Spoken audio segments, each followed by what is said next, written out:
Olá, seja muito bem-vindo a mais um episódio do IboaCast Família. Hoje o tema está muito especial, daqueles que aquecem o coração e tocam o espírito. É verdade, e nós iremos falar hoje sobre corações instruídos, mulheres que intercedem e edificam em amor. E olha, gente, eu tenho que dizer para vocês que se preparem, porque hoje não é só bonito para ver, não, mas é profundo para viver. Porque em tempos tão barulhentos, né, Deus continua levantando mulheres intercessoras, mulheres que oram em silêncio e que guerreiam com autoridade, que edificam com sabedoria e amam com intencionalidade. E é claro, né, Si, que nós também vamos fazer algumas perguntas mais sensíveis, que são super importantes para essa pauta e para este momento. Coisas ali do tipo como até onde vai a submissão, né? Como é que nós podemos imaginar esse lugar ou falar um pouco mais sobre esse lugar da mulher na liderança, e quando pensamos ali sobre atos de serviço, né, demonstração de amor a partir dos atos de serviço, como amar quando se está cansada? Vai ser um papo muito bom, né? Um papo com leveza, um papo com verdade. Sim. E o nosso convite agora para você é que você permaneça conosco. Homem, mulher, novo convertido, líder da igreja. Fique conosco. O tema é muito especial.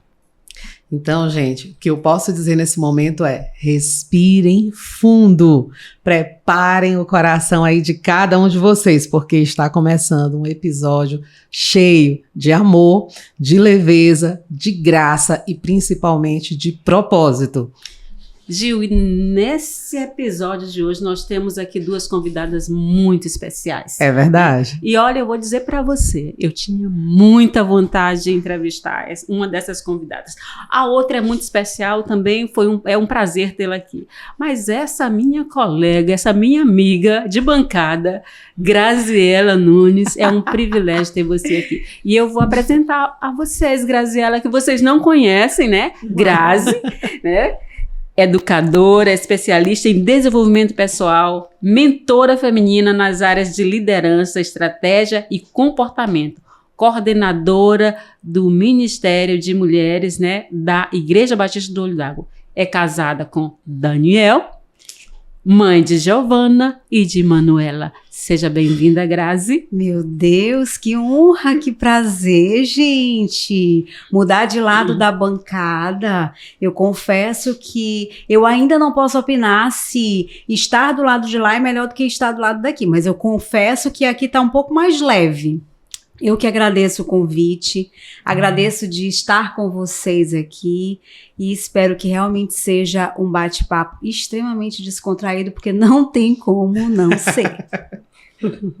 É verdade. E além da Grazi, que hoje está experimentando uma nova forma, né, de viver a experiência do podcast, né, sendo nosso entrevistado, nós temos também uma pessoa extremamente especial, né, que nós temos a presença da irmã Adriana Abreu. A irmã Adriana, gente, é cirurgiã dentista, especialista em ortodontia infantil e adulta, mas a Adriana também é empresária, né, é proprietária da clínica Amis de Odontologia, casada com o irmão Jairo já há 18 anos e mãe do príncipe Arthur de 15 anos. A irmã Adriana, ela é líder do Ministério de Oração da nossa igreja, a Igreja Batista do Olho d'Água. Irmã Adriana, seja muito bem-vinda. É uma honra e um privilégio ter você conosco aqui para esse episódio do IboaCast Família.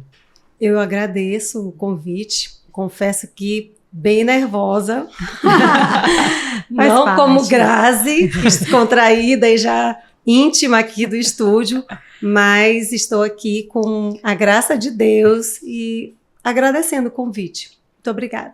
Ai, Gil, depois dessa apresentação linda, né, com os nossos corações alinhados, né, nós vamos começar fazendo as perguntas para vocês, né? E eu gostaria de começar perguntando as duas. Se vocês pudessem definir o coração de vocês com uma palavra, como vocês definiriam? E aí, meninas? Bom, o meu coração ele é cheio de várias, né? Hoje, atualmente, inclusive, ele está assim carregado de definições que eu poderia trazer agora. Mas eu acredito que eu estou em remissão, meu coração está em remissão.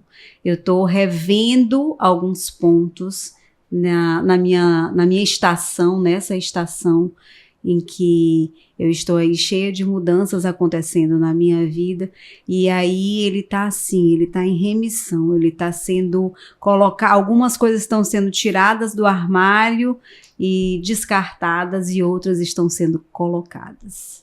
É assim que a gente está hoje.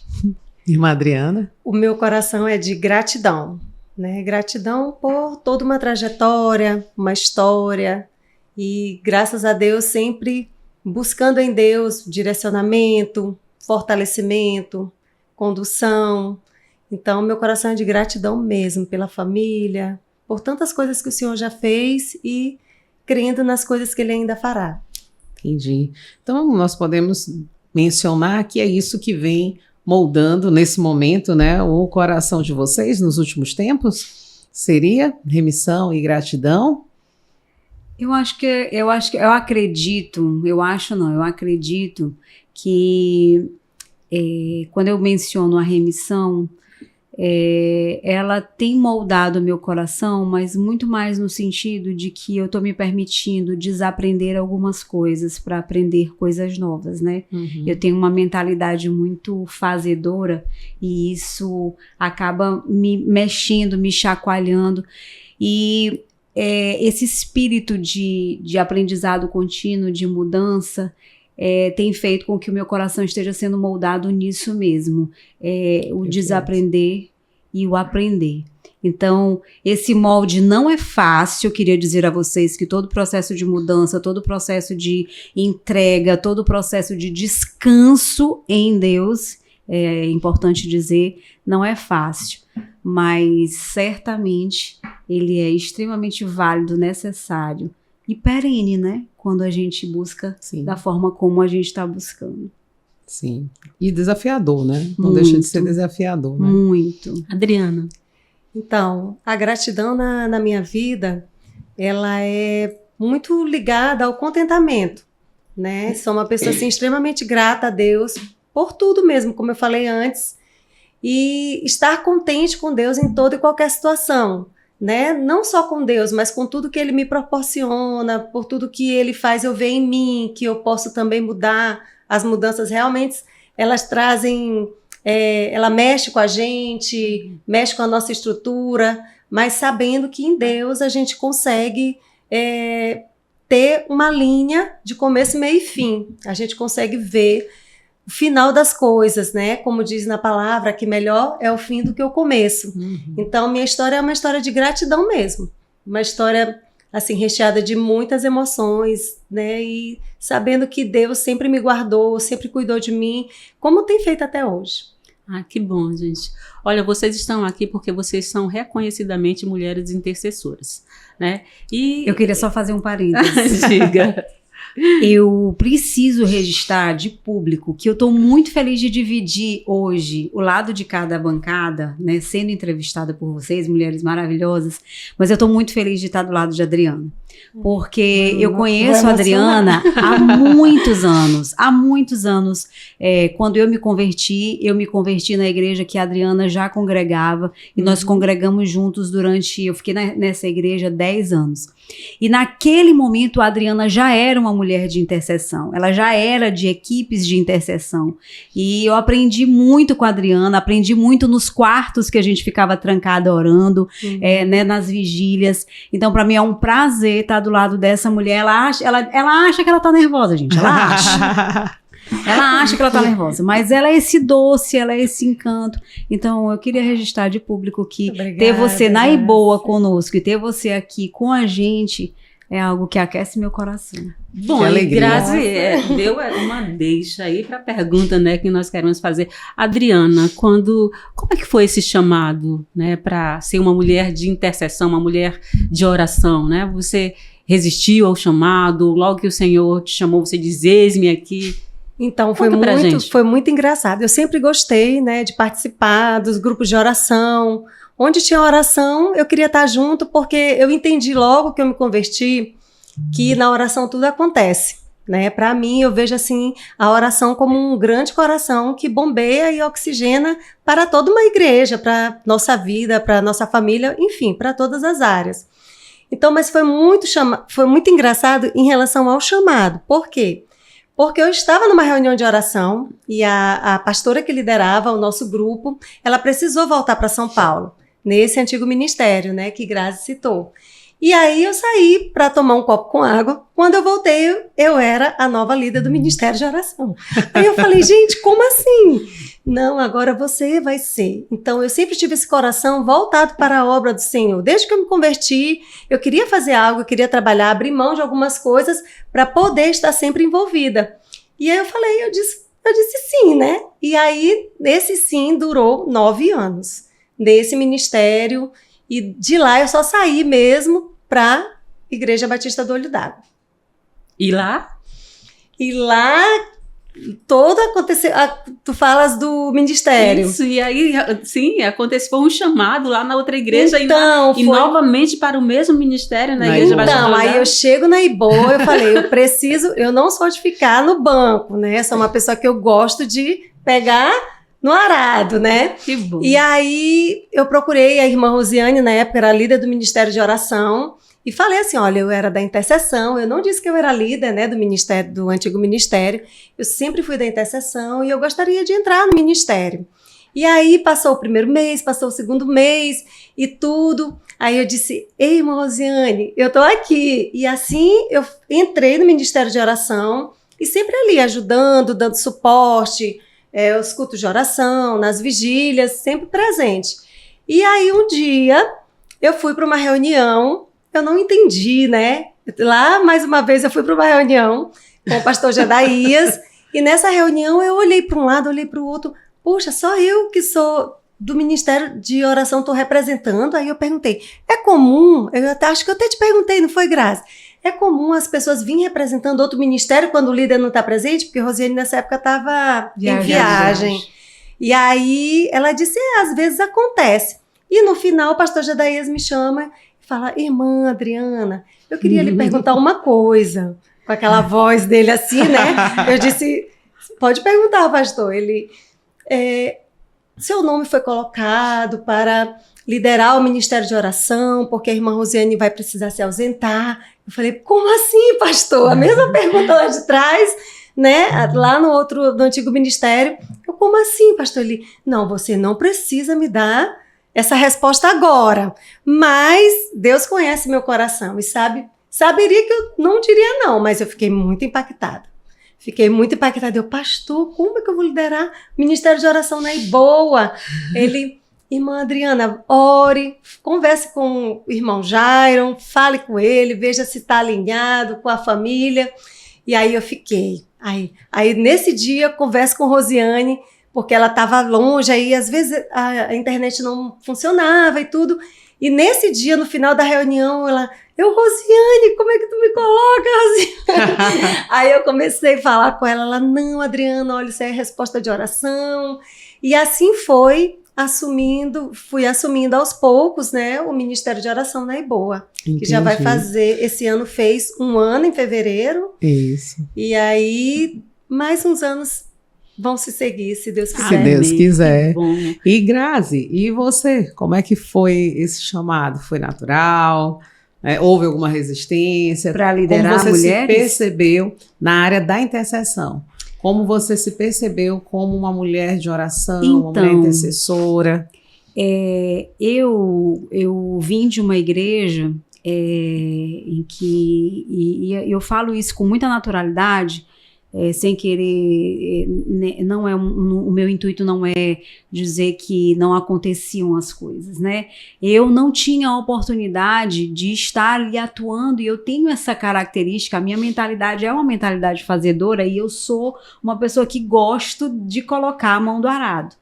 Então, mas uma coisa era muito forte, era a minha ligação com as mulheres de oração dessa igreja, né?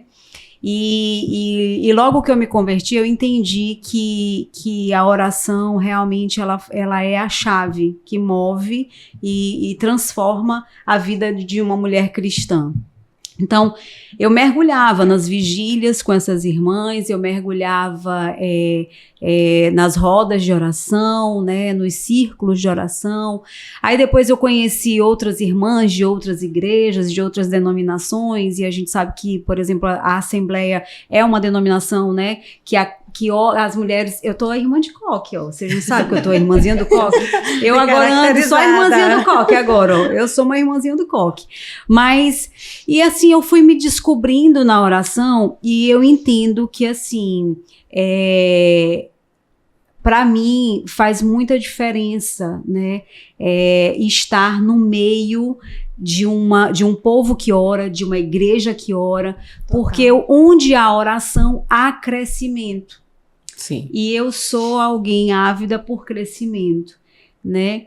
E eu cheguei a me tornar, eu me considero uma mulher de oração, porque a oração me salvou e continua me salvando de momentos muito difíceis e desafiadores na vida. Então, eu me cerquei inteligentemente, porque eu sou uma mulher intencional, né? A minha vida não é aleatória. Intencionalmente, inteligentemente, eu me uni a essas mulheres, né? Esse grupo que a gente tinha lá atrás. Fui me unindo, e ao chegar na IBOA, obviamente, eu também dei seguimento a continuar. Em tudo que tem oração, eu gosto de estar no meio. Eu só não sou sapatinho de fogo, como dizem por aí, mas tá tudo certo. Muito bom ouvir isso, muito bom ouvir, porque nós estamos falando de conversa com Deus, né? A gente não pode em nenhum momento perder de vista que a intercessão, né? A oração, ela tem um endereçamento certo, que é o nosso Senhor, né? O Deus que responde todas as coisas, né? O poder está nele, né? Nessa conexão, naquilo que ele faz, naquilo que ele tem, né? Como propósito, como plano para cada uma de nós, né? Como mulheres. Sim, verdade. Irmã Adriana, nós sabemos que a intercessão, muitas vezes, ela é silenciosa, né? Ela é escondida, né? Então eu pergunto a você, como lidar, né, com essa sensação? Por quê? Porque é muito importante responder essa pergunta também pensando em todo o cenário, em todas as pessoas que estão nos assistindo. Sim. Né? Pessoas que às vezes têm dúvidas, né, relacionadas ao ministério de intercessão na igreja. Então, como lidar com essa sensação de estar nos bastidores, né? De, enquanto os outros estão ali dirigindo, às vezes, né, programações ou estando ali à frente como destaque em eventos, o Ministério de Intercessão, em geral, está recolhido, né, em algum ambiente separado, né, fazendo ali a sua ação, né, que é, na verdade, base de extrema importância para qualquer tarefa ou atividade a ser desenvolvida, para a vida. Mas nesse aspecto ministerial, né, como é para você? Então, Gil, para mim, tenho certeza que eu estou no lugar certo. Para mim, é desafiador estar aqui. Não tem a desenvoltura de Grazi, assim, para falar, assim, eu gosto mesmo dos bastidores, né? Então, para mim, eu não tenho nenhum problema em relação a isso. E isso eu deixo bem claro para quem caminha comigo. Por quê? Porque muitas pessoas, elas têm a ideia errada da intercessão. Lógico que num ambiente de intercessão e de oração, a gente vê poder. Como Grazi colocou, sim, as respostas, elas vêm, as batalhas são vencidas. E dentro da oração, para quem caminha com a gente dentro do ministério, a gente sempre orienta assim, que o foco não é nossa vida, nós mesmas, mas sempre o outro, né? Então, interceder, orar, se colocar, bastidor mesmo. Bastidor. Então, eu não tenho nenhum problema quanto a isso. Sinara já me colocou 2 vezes numa situação de gravar, de fazer vídeo. Eu, Sinara, só tu. Até na última hora, Sinara, não sei se eu vou conseguir, mas aqui, pela graça de Deus, né? Só Deus sabe como eu estou, mas eu gosto mesmo dos bastidores. Entendi, até porque existe uma importância muito grande, né, dessa intercessão contínua, né? Não só antes, mas também durante muitas atividades, né, que acontecem, tarefas, projetos, ações da igreja, além de, obviamente, interceder por vidas, situações, circunstâncias, né? Então, é um exército mesmo, né? É um processo de muitas lutas, de muitas batalhas, mas como a irmã bem colocou, de vitórias, de muitos testemunhos, né? A serem dados que glorificam o nosso Deus, né? Muitas vitórias, fortalecimento do corpo cristão, né? Da igreja, não tem como comparar. Uma igreja sem oração é uma igreja sem vida. É verdade. Perfeito. Concordamos, né? É verdade. Todos. Amém. Grazi, essa pergunta aqui é Grazi, bem suave. Aí eu já fico assim, ai, que virá, Grazi, vai lá, minha o que vai vir? Minha colega de bancada, responda, por favor. Há espaço para emoção na intercessão? Ou você acha que ela precisa ser sempre racional e firme? Como é que você vê isso? Olha, a palavra diz que a gente tem que ter ordem e decência, né? Sim. E eu não acredito que orando a gente deva fugir da ordem e da decência. Isso é uma coisa, eu acho que a reverência, ela é algo que tem que estar presente na oração. Isso é um ponto. Eu acredito que a reverência, ela não engessa um cristão. Ou pelo menos não deve engessar um cristão. Assim como uma excelente oratória não pode tornar uma oração racional, né, e egocêntrica. Mas a gente precisa realmente... A Bíblia nos ensina que Deus ama um coração quebrantado.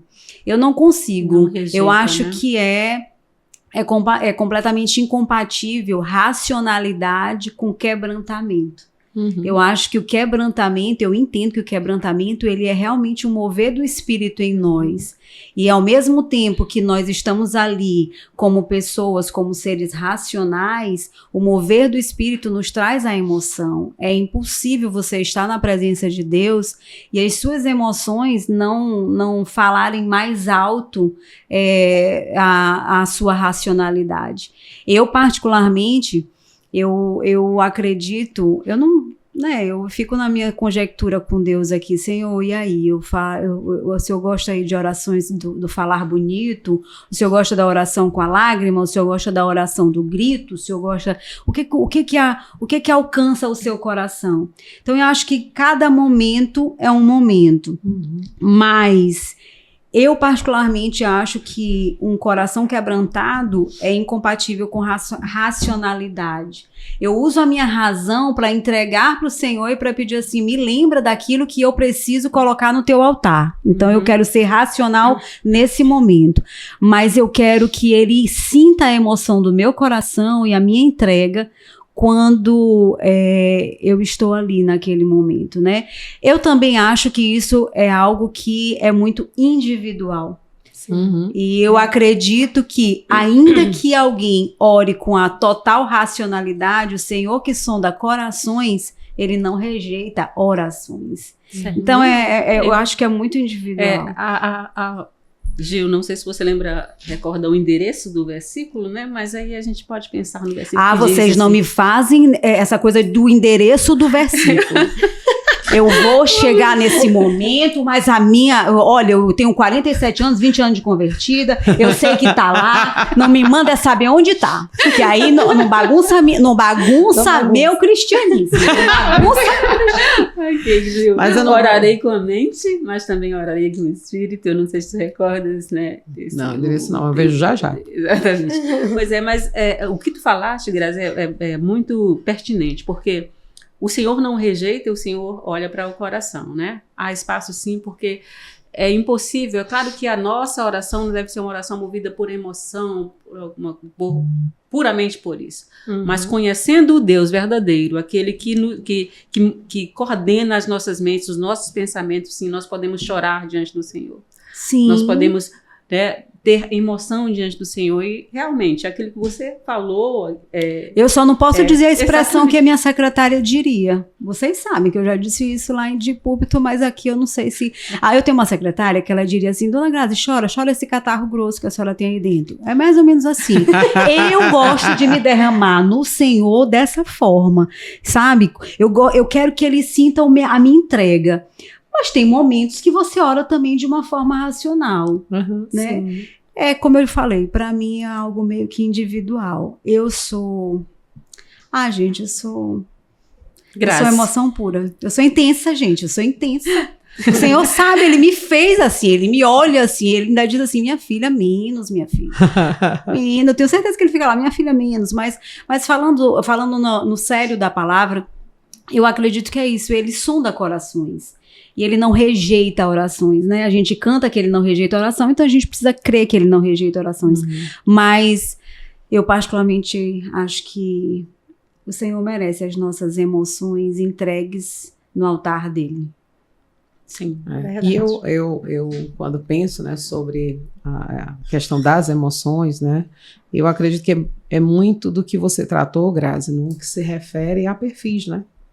As pessoas têm perfis diferentes. Sim. Tem pessoas que choram menos, outras que choram mais, pessoas que, para você ver uma lágrima, realmente é um momento, às vezes, único, em pouquíssimos momentos da vida, né? E aquilo que você, né, fecha falando sobre, de fato, o que está no coração desse indivíduo, né, é o que o Senhor vai, de fato, olhar, muito mais do que o adorno da emoção, ou para alguns que, com excesso, vira ali a pantomima, porque é um negócio intencionalmente montado, para olhar para os... Porque tem esses extremos também, né, Sim, de pessoas que, na verdade, estão fazendo um uso mais, né, cênico, né, dessas pseudo-emoções movidas pelo Espírito, que, na verdade, não são, né?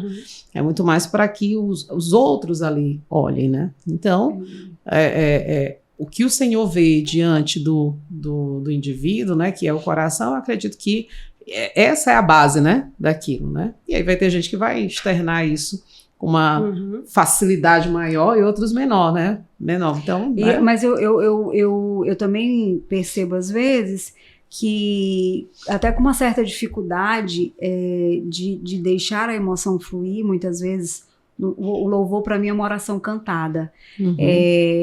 As pessoas também com um certo pudor se reprimem, né, de expressar as emoções. Que é o outro extremo, né? Que é um outro extremo. Né?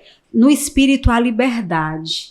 Então você precisa entender que essa liberdade que o Espírito nos dá, ela vai porque na verdade você ora a Deus, mas Ele mesmo te toca para orar e Ele mesmo coloca na tua boca as palavras de oração, né? É tudo para Ele, por Ele e é direcionado a Ele.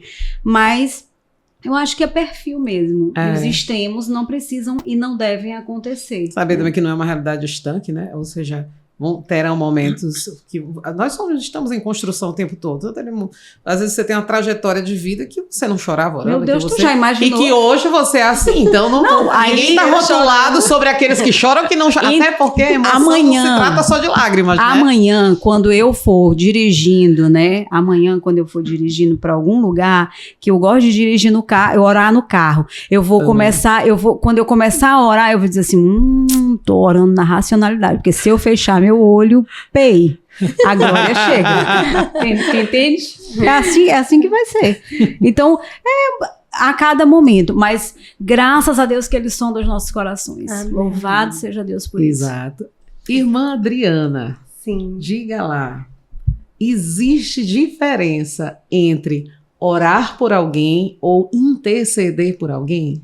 Sim, para mim existe sim. Orar é aquela conversa com Deus que você tem.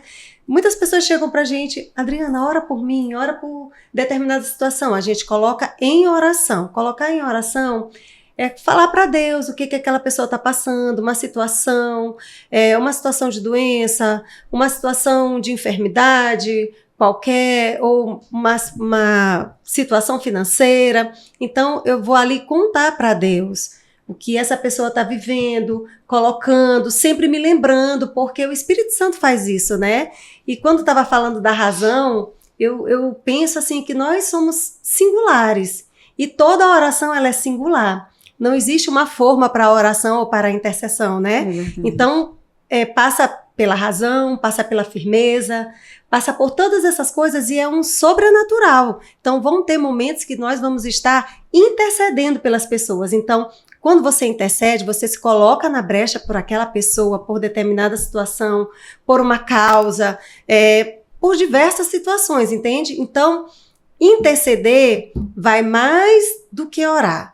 Interceder é se colocar no lugar do outro, né? É ter, de fato, muitas das vezes a emoção de você escutar a história do outro, de você orar pelo outro, interceder pelo outro e sentir aquilo que o outro está sentindo. Não sei se já aconteceu contigo, Grazi, ou com vocês, né? É aquela coisa do segurar a corda, né?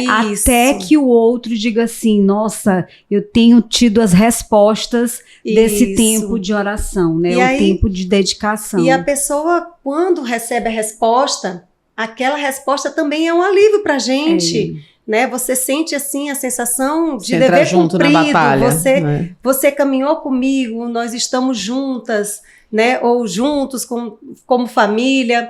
Então, interceder passa também por isso, né? Por saber que o outro está sendo ministrado pelo Espírito Santo, porque não vai ser só eu sozinha, né? A oração e a intercessão, ela é um conjunto, as pessoas caminham juntas num determinado propósito, num determinado momento, como a irmã falou, não é só lágrimas, o período todo, se a gente for pensar que é só lágrimas, choro e ranger de dentes, isso não é E é assim, importante, né? Né? Também sempre lembrarmos, né? Você falou algo muito importante aí, uma pessoa essencial nessa oração, que é o Espírito Santo de Deus, né? Sim. Porque Paulo fala, né, aos Romanos 8, né, que o Espírito Santo, ele intercede por nós com gemidos inexprimíveis. Então, porque nós não sabemos pedir, né? Nós não sabemos as palavras que devem...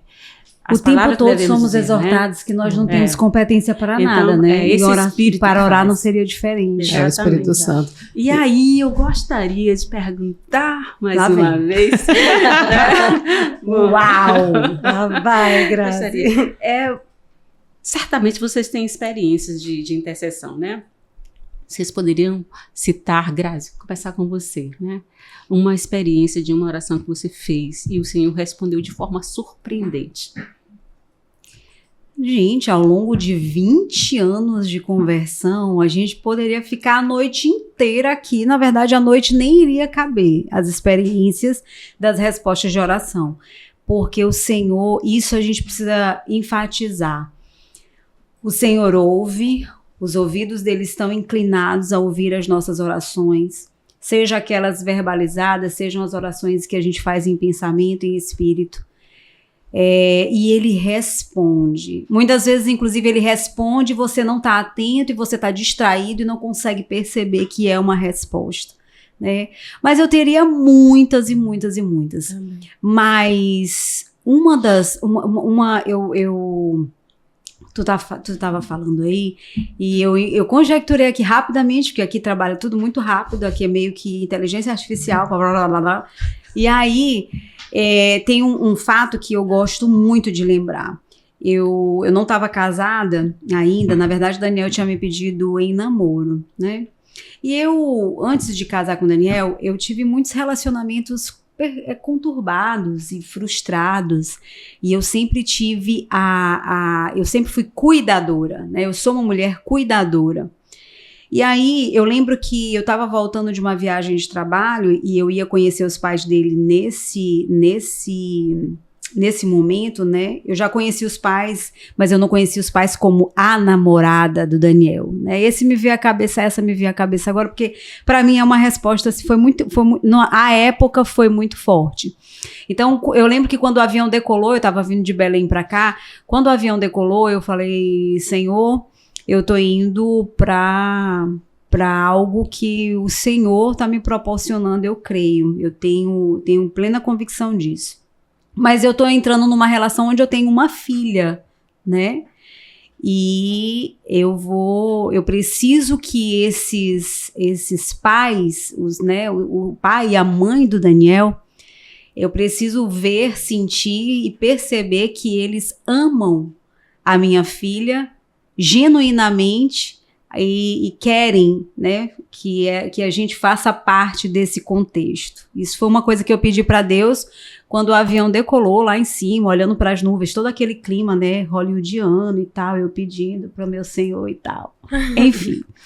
E aí, eu fiz um combinado com Deus lá em cima. Eu disse, Senhor, se eles olharem, e se eu perceber que eles olharam para minha filha como a voz dela, mesmo não sendo a voz dela, se eles receberem ela como neta, eu vou entender que tudo isso aqui é um propósito teu e que o Senhor realmente está nesse negócio. Aí eu cheguei, e aí Daniel foi me buscar, e eu cheguei lá, quando o portão da casa abriu, veio minha sogra, né, já com os olhos marejados, meu sogro também emocionado, e eu que duvido da bênção, né? Aí eu duvidando da bênção, eu disse, meu Deus, estão tudo decepcionados. Essa mulher tem uma filha, e Daniel, onde é que... A minha conjectura, inclusive também dos meus fragmentos emocionais anteriores, né? E aí, quando eles vieram, eles não vieram na minha direção. Eles passaram por mim, eu fiquei no vácuo, como diria hoje. Eles passaram por mim e meu sogro abaixou e falou com a minha filha, deu um abraço e a bênção para o seu avô. Que bênção. Entende? Que bênção. E a minha sogra da mesma forma. Então, eles não sabiam do pedido que eu havia feito. Eu fiz esse pedido ao Senhor, pedi uma confirmação para o Senhor. E ali eu entendi que a minha oração, ela foi respondida. E... obviamente, o filme, vocês já sabem que ele não tá no The End, mas o roteiro tá escrito aí com boas vitórias. Ai, que bom ouvir isso, Grazi. Você nunca havia me contado. É um fato novo, uma experiência com o Senhor. Isso é maravilhoso. Tem sempre fatos novos. Gente, eu não sei nem por que me veio essa na cabeça, mas a gente passaria horas aqui falando sobre isso. E eu, Adriana, como o Grazi falou, é uma caminhada, né? Então tem muitas respostas. Mas a resposta maior foi quando eu descobri que ele estava grávida de Arthur. Era algo que a gente vinha orando já há muito tempo. Eu fiz alguns tratamentos, né, para engravidar e nada dessa gravidez vir. E um dia a gente orando, né? Pedindo ao Senhor que se fosse da vontade dele, seria no tempo dele. Então, daí em diante a gente começou a descansar em relação a esse pedido, porque já era um pedido, já não casei muito jovem, né? Tinha que ter logo os filhos. E aí, um dia eu eu fiz um teste de gravidez. Todo teste de gravidez que eu pegava era negativo. Eu fiz um teste de gravidez e ele ficou no laboratório. Passaram-se alguns meses, eu tive um sonho onde Jesus me visitava, entrava no meu quarto, ele colocava a mão pelo meu umbigo, fazia um movimento e puxava. Quando ele puxava, eu acordei. E aí eu falei, Jairon, olha, Jesus falou que eu tô grávida. Ele, Adriana, tu já vem de novo com essa história? Aí eu disse, ele vai dormir, porque era de madrugada, né? Eu, tá bom. Aí nisso foi passou o primeiro mês, segundo mês, e um dia eu lembrei do exame que tava no laboratório. Eu digo, rapaz, vou já entrar aqui na internet, vou ver aqui mesmo, que eu nem vou lá buscar amanhã. Né, que eu tava grávida. E aí, quando eu liguei pra Jairon, ele tava... na aula, ele saiu gritando lá do curso que eu tava grávida e tudo. Eu passei a noite ligando para um monte de gente, que depois eu fiquei até com dor na mandíbula. Aí a gente felicidade. De tanta felicidade. Então foi uma espera, foi algo assim sobrenatural mesmo, porque de fato Deus quis me dar o Arthur e ele colocou no meu ventre, ele limpou. Eu tinha vários problemas, né? Que impediam da gravidez, eu já tinha feito, só ficou faltando fazer a fertilização, mas o Senhor nem permitiu. E aí, graças a Deus. Arthur, você já conhece meu príncipe, né, como a irmã Gil apresentou. Um amor especial. Resposta de essa foi excelente. E fora as outras coisas, assim, que no início do casamento, né, de onde a gente estava, onde a gente está hoje, assim, Deus tem muitas coisas, muitas respostas. Realmente surpreendentes, né? Os dois testemunhos, né? E a gente louva ao Senhor, né, por Ele nos permitir contar histórias, né, das quais o Senhor interveio, agiu, e o nome dele é honrado e glorificado, né? Amém. A partir daquilo que ele faz. Vivenciamos o processo, colocamos diante do Senhor, e é a certeza de que Deus ouve as nossas orações e responde conforme a vontade dele, porque a vontade do Senhor, ela é boa, perfeita e agradável. E é diante dele que a gente tem que colocar, né, nossas intercessões, né? E eu sempre falo que a intercessão, ela é uma água mais profunda, né? Porque é você se colocar ali na brecha pelo outro. Né? Você está ali intercedendo a Deus diante do outro, né? Nas batalhas pelo outro. E a intercessão, ela muitas vezes é silenciosa, mas e é uma prova de amor, né? E é uma prova de amor. Você amar o outro, intercedendo por ele, é uma prova de amor, porque você está ali junto na batalha, né? Com esta pessoa. Seja ela um amigo, um marido, né? Uma esposa, um filho, né? Um parente, uma mãe, um pai. Você está ali, né? Junto com esta pessoa. Eu acho engraçado que tem pessoas que estão passando por uma situação muito, muito, muito, muito difícil. Às vezes, assim, um parente que está doente, está desenganado. E aí você pergunta, e aí, como é que tá? Ah, só orando. Só Deus. Gente... Como um último recurso, como né? Último recurso. Quando deveria ser o primeiro, né? Primeiro Exatamente. E Deus responde mesmo, gente. Responde. Mas Isso aí é maravilhoso. Edificar em amor, né? Isso. Nem sempre é fácil, né, gente? Não. Envolve muita coisa. E uma das principais coisas envolvidas é a renúncia, né? Edificar em amor envolve renúncia, né? E nós vamos falar um pouquinho sobre esse tema, né? Sobre essa renúncia. A gente vai falar sobre algumas coisas agora, porque a gente sabe que da mesma forma que interceder é um ato de amor, mas existem muitas ações práticas que também demonstram, né, e comprovam esse amor. Porque não só no sentido de atestar que ama, mas como um fruto natural de quem ama, né? Como um reflexo, de fato, de quem ama. E é sobre isso que a gente vai conversar um pouquinho agora, não é isso? E aí eu começo perguntando aqui para vocês, né? O que na visão de vocês mais constrói e o que na visão de vocês mais destrói? E o contexto é dentro da família, né? A gente está aqui falando sobre intercessão, falando sobre oração. E edificação. Vamos, né? Isso, e edificação, vamos olhar agora para dentro do ambiente, do lar, né? O que mais constrói, Grazi, e o que mais destrói? Pode parecer piegas ou clichê, o que eu vou pontuar. Mas é óbvio que eu vou tratar isso que eu vou colocar, o que eu vou colocar, como algo também muito espiritual. Eu acho que o que mais constrói dentro do lar é o diálogo. E o que mais destrói é a falta dele. Porque a comunicação, ela é a condição sine qua non para que todas as outras coisas aconteçam em todas as relações. No casamento não é diferente, na relação mãe e filho não é diferente, e na família não deve ser diferente. Eu costumo dizer que as minhas experiências com gestão, né, e com organizações, a gente sabe que a deficiência de muitas empresas, muitas organizações, né, muitas instituições organizadas é a comunicação. Sim. E o casamento e a relação familiar e a família, na verdade, é uma organização de pessoas diferentes, em perfis, muitas vezes em temperamento, e que se não houver o diálogo, se não houver uma comunicação, não há relação. Então eu acredito que hoje, principalmente hoje, com o advento de tantas informações e de tantas tecnologias e de tantas ferramentas para nos distrair cada vez mais e nos afastar da pele na pele, do olho no olho, né? E das longas conversas, né? Conversas. Verdade. Existe um prazer, né, nas longas conversas. Existe. Né? Eu participei... Pelo menos deveria existir. Deveria né? existir. Eu tive a oportunidade de ir num seminário onde quem estava lá era a Dev Titus, que vocês faleceu. Né, que faleceu e escreveu alguns livros na experiência do lar, a experiência da mesa.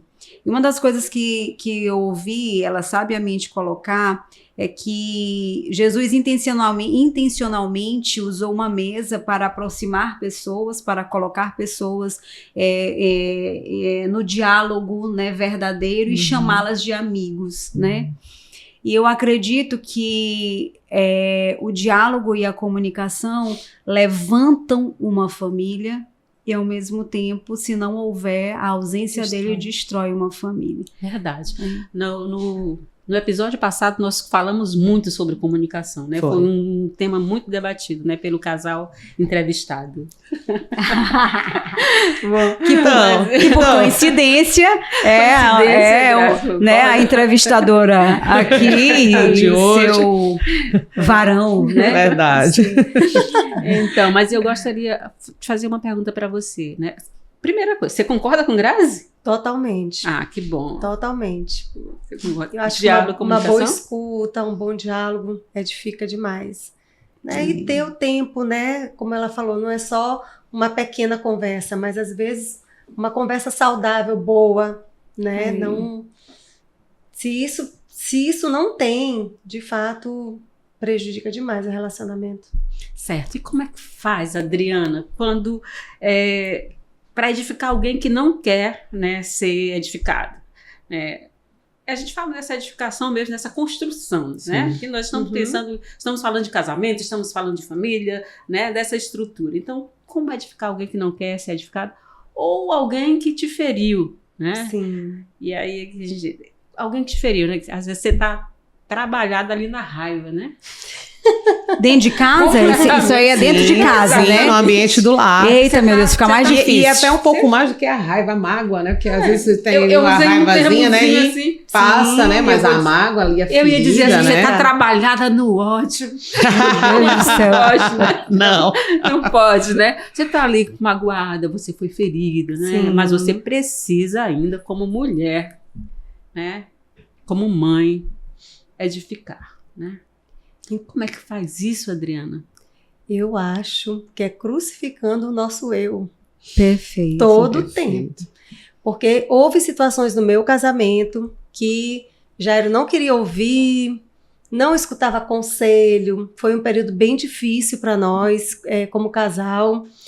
E assim como Grazi é casada com um homem que o temperamento é totalmente diferente do dela, ela deve me entender no que eu vou falar.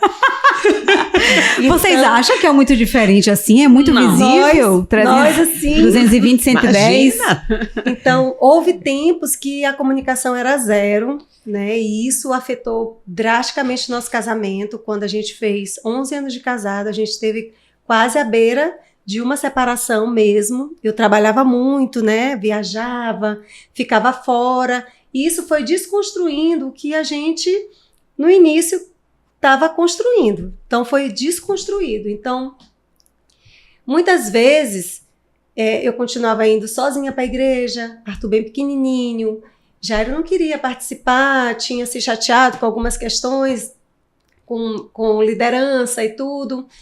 E eu entendia ele, mas eu não aceitava aquele posicionamento. Então, era muito difícil, às vezes, ter que trazer uma palavra. É muito delicado, você, como a irmã Gilcilene colocou, a mágoa e a ferida do outro, ela tem uma proporção para ela. Então, você, às vezes, está de fora, você vê de outra forma. Então, crucificando o meu eu, então, às vezes, a gente precisa receber um recadinho de Jesus, de uma outra pessoa, Deus envia alguém para falar com você, porque você está orando por aquela situação e você precisa de uma resposta. Então, Deus se compadece disso e Ele envia anjos dele para ajudar você no processo. Então, nesse período foi bem complicado. Então, eu tive que botar o meu eu de lado, os meus achismos, que eu achava que eu estava certa. E aí eu precisei realinhar com Jesus a prioridade. Eu peguei a minha lista de expectativas que eu tinha, rasguei, joguei no lixo e construí em cima do que o Senhor ia me instruindo para fazer. Então, ter esse coração instruído é passar por isso. muitas das vezes eu pegar a minha expectativa que assim está no topo da lista e jogar fora. Essa palavra, ela é muito latente na minha mente. Expectativa. Aí a pergunta, eu acredito que é como edificar, né? Como edificar o outro se você não tá bem, né? Alguém que não quer ser edificado, alguém que nem quer ser edificado. Na minha experiência, dentro da minha relação com o Daniel, dentro de casa com as meninas e tudo, eu até acho que nós temos um coração disponível, uma mente editável o tempo todo, graças a Deus, mas isso é muito a base de muitas conversas e obviamente essas conversas tem um tempo de maturação e para a gente chegar no nível que hoje a gente está. Mas eu acredito que assim, não criar expectativas irreais sobre o outro. Sim. Eu preciso olhar para o outro e entender e aceitar que há diferenças, né? Há diferenças. E uma coisa eu aprendi e foi a duras penas. Eu pouco dentro de uma relação fraturada ou de uma situação onde há uma fratura, eu pouco vou conseguir edificar com a minha fala. Uhum. Eu preciso edificar com o meu proceder. Sim. Então, quando eu aprendi isso, eu parei de guerrear porque às vezes eu queria me fazer entendida e entendida às vezes utilizando até a palavra e muitas vezes eu não conseguia remanejar a situação. Mas fora isso, eu também entendo que não criar expectativas irreais.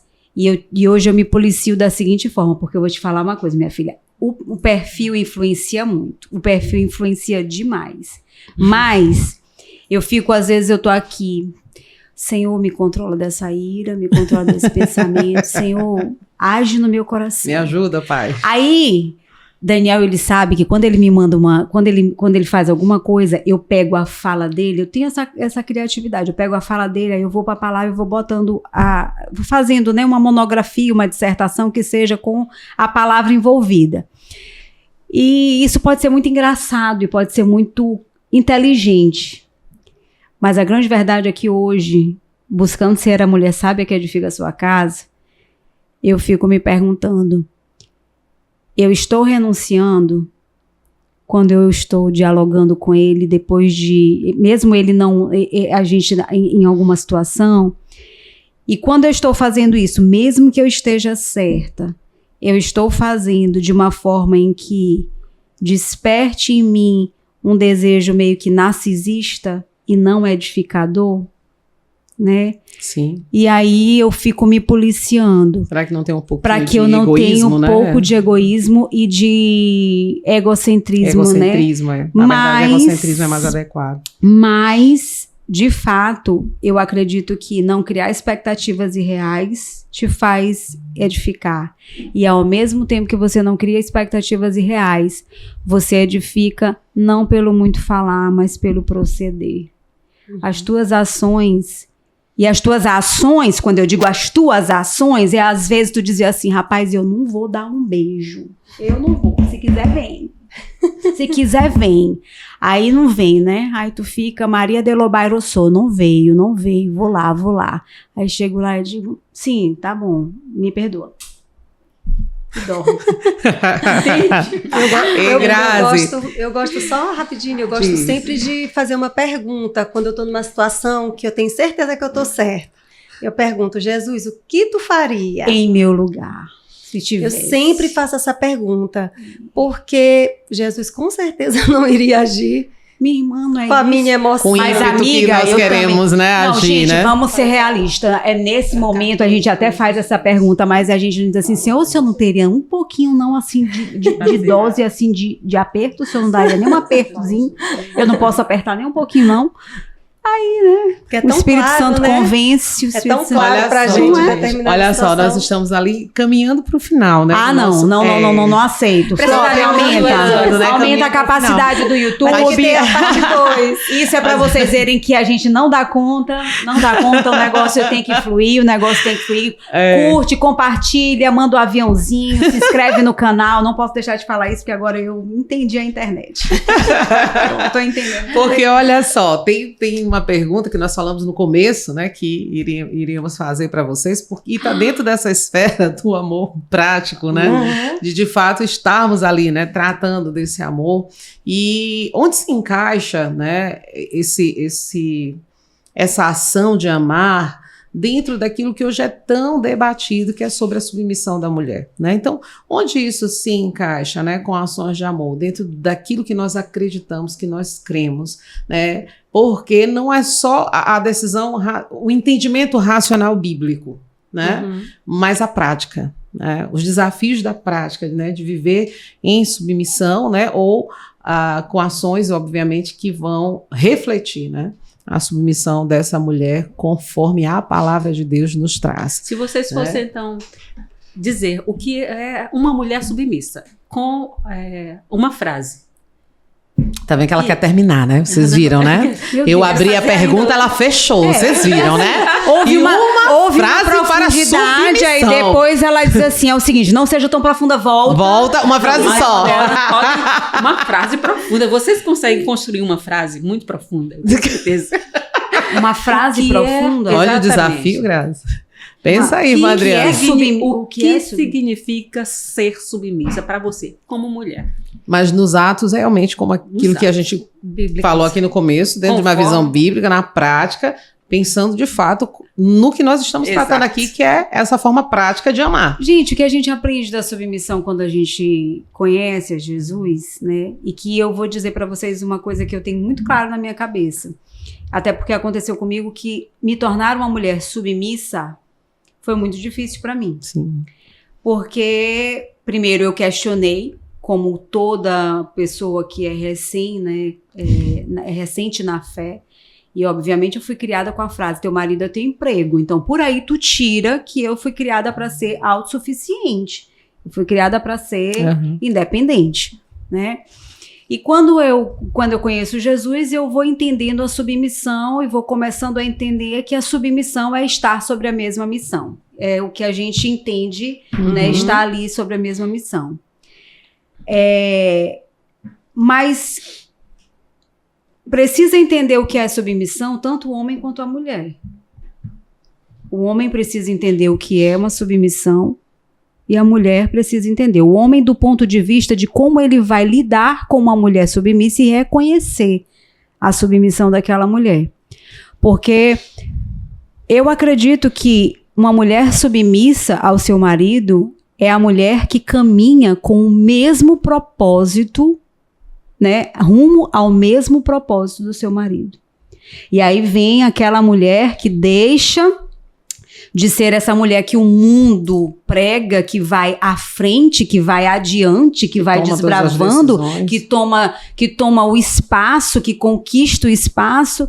Gente, vamos botar o pé no freio e vamos caminhar no mesmo propósito, usando a mulher, os seus dons e talentos que Deus deu a ela, visão de águia, né? Capacidade ajudadora, a capacidade edificadora, a capacidade cuidadora, papéis, né? de forma idônea, né?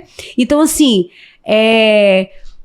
gente, eu adoro, hoje eu amo ser uma mulher submissa, porque a saúde de uma relação a dois, quando você entende a submissão, é sobrenatural. Porque entender sobre submissão é entender sobre papéis. Papéis. Né? Entender sobre papéis. Olha só, Grazi, eu vou resumir aqui. Grazi disse o seguinte: ser submissa é não andar na contramão.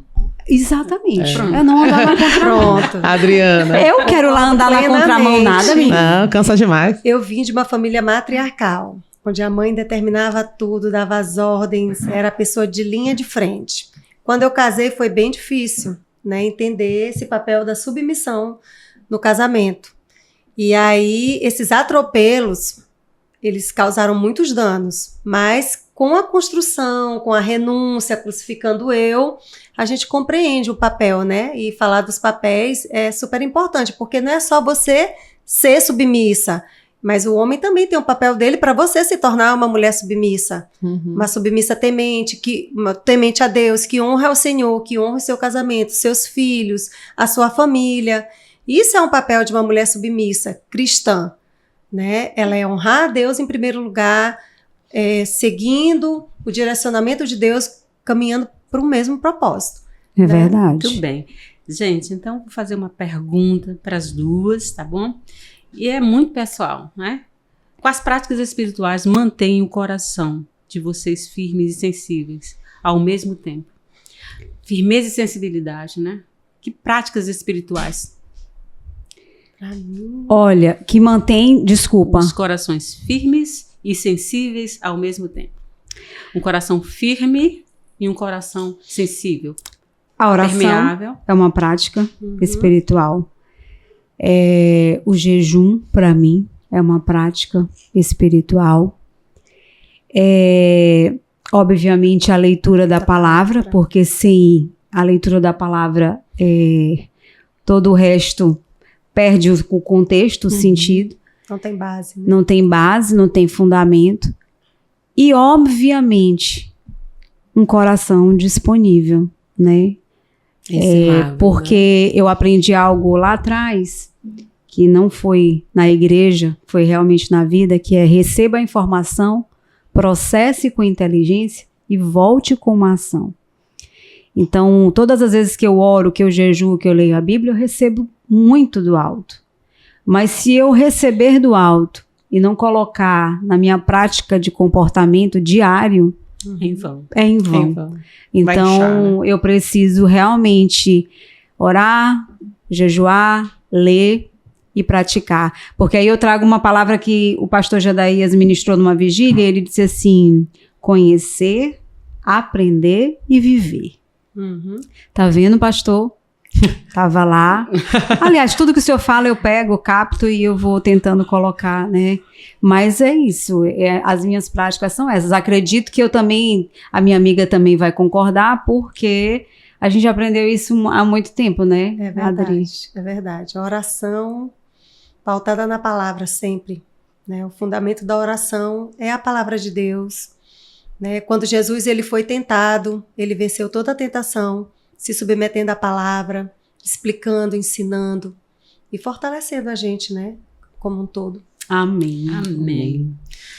Nós só temos a agradecer, né? É por esse verdade. momento, pedindo que o Senhor continue nos fortalecendo, direcionando. Muito obrigada a vocês, Grazi, por viver esse momento, né? Não, gente.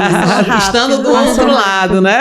Gente, aqui é muito legal. E que o Senhor nos fortaleça. Gostou, Grazi? Adorei. Melhor aí do que aqui ou Primeiro vice-versa? que eu não tô de frente pra flop, então eu não preciso saber quanto tempo falta, quanto tempo não falta. E, enfim, esse lugar aqui é maravilhoso, é confortável. Eu ficaria aqui Irmã Adriana, vezes. você, bênção do Senhor em nossas vidas. Obrigada. Muito obrigada por estar aqui com a gente. Eu que por agradeço. nos fazer conhecer mais histórias, né, a respeito da sua vida, da sua experiência com Deus. Você é uma mulher que nos mostra, que testemunha, que nos ajuda a manter-nos, né, nesse caminho, né, da intercessão, da oração, porque a sua dedicação, o seu cuidado inspira outras mulheres, né? Faz com que outras mulheres olhem e digam assim: esse realmente é um exemplo que eu preciso levar para minha vida. Isso Gente, é uma bênção. Muito obrigada, tá? Obrigada, Grazi. Obrigada, Eu Adriana, minha colega Gil, companheira, amiga. Verdade. Tá? E especialmente você que está assistindo a esse podcast, muito obrigada pela sua presença. Muito obrigada por ter compartilhado, participado conosco, orado também conosco. Que Deus abençoe e esteja conosco no próximo. Não perca o próximo episódio.